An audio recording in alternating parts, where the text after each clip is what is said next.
Orchid is the first one. Obviously, it was the first one we recorded. We have never been in a studio before we did that album, because we never made any demos or anything. Recorded in a small village called Finspång, which is where Unisound, the studio Unisound was located at the time. It was a great experience. We did record in 12 days, including mix. You know, it's a long album, it's 65 minutes long or something.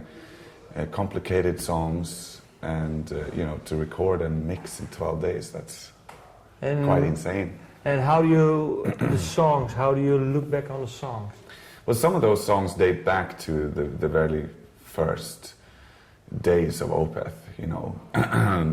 Some of those songs we recorded in '94, and some of those songs we started writing in 1990, 91 maybe. Okay. So we were ready to record. We had found our sound a long time before we did the first album, so we were quite confident in ourselves, in our music, and what we wanted to do with this album.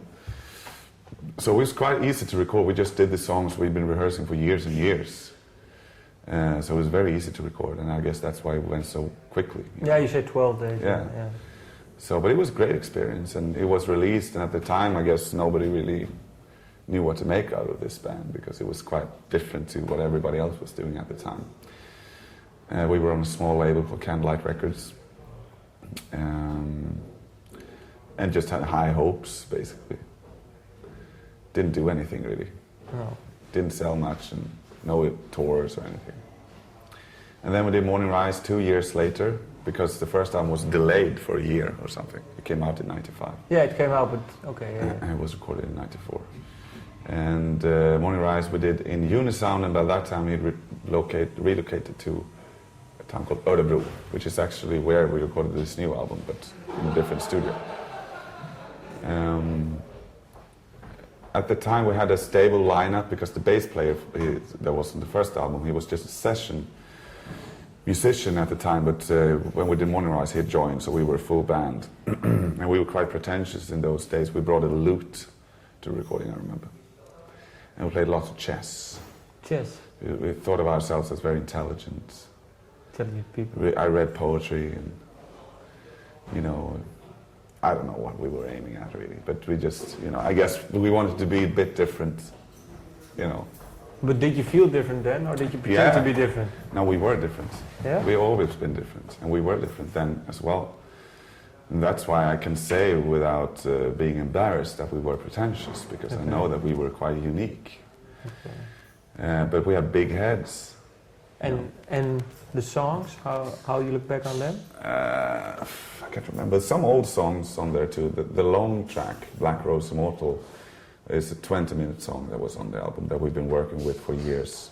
And that was supposed to be on the first record, but it wasn't complete by the time we recorded the first album. So it ended up on Morningrise, and that's become a classic song for the fans. But I think because of the fact that it's so long. Okay. Every gig we do, somebody's screaming for that song. But we had a song on there called To Bid You Farewell, which was our first ballad type of song, with only clean vocals. Which kind of set the standards for the years to come, because I started experimenting more with my clean voice. Some good tracks on there. Was it strange to do for you, the clean voice? No, I've been singing a little bit, you know. There's some clean voice on the first record, but none of the songs on the first record are entirely clean vocals. It's just mixed between. No, I mean, but was it for you? Was it strange to do, to put, let's say, such a song on a metal record, or was it for you? It was no problem. No, I didn't think of it as a problem. I thought it as an opportunity, rather than a problem, you know, because we'd always been aiming to include our influences in our own music, because, as I said, we grew up with heavy metal music, and the screams, although I loved them, I didn't feel complete if I couldn't be able to do whatever I wanted with my voice. And in those days I used my voice more as an instrument as well. I wanted to incorporate the clean vocals, just doing, you know, like choir things or whatever. Okay. So it was quite interesting, and it did create some kind of a buzz, that song, because it was mellow. Yeah. But people loved it. You know, I wrote the lyrics based on my girlfriend split up with me, and I wrote the lyrics based on her. And you know, it was quite uncommon in those days for us, who were labeled almost like a black metal band, to have such emotional kind of proper, real life emotions into your music. But it was good. And then for the third album, I was psyched, but I was tired because the two first records had almost like Iron Maiden or Thin Lizzy. It was lots of twin harmonies with the guitars, and everybody was doing that at the time. And I got fed up with it, just kind of scrapped the whole idea. And how come? I was tired. I wanted us to move into something else. So I started writing more riffing, like proper riffs, and weird chords and chord progressions. Just trying to develop our sound, really. And I was psyched about the third record, but then our bass player, we decided to fire him, which we did, and our drummer quit. So all of a sudden it was just me and Peter in the band. And we had booked the studio to record, and it was just two guitar players, like, wow, what should we do? The songs were kind of finished, and it was great songs. So we put out ads around Stockholm looking for a bass player and drummer, and got some replies. Not so many, you know. We put out 2 albums, and we were like, why isn't more people looking for the job?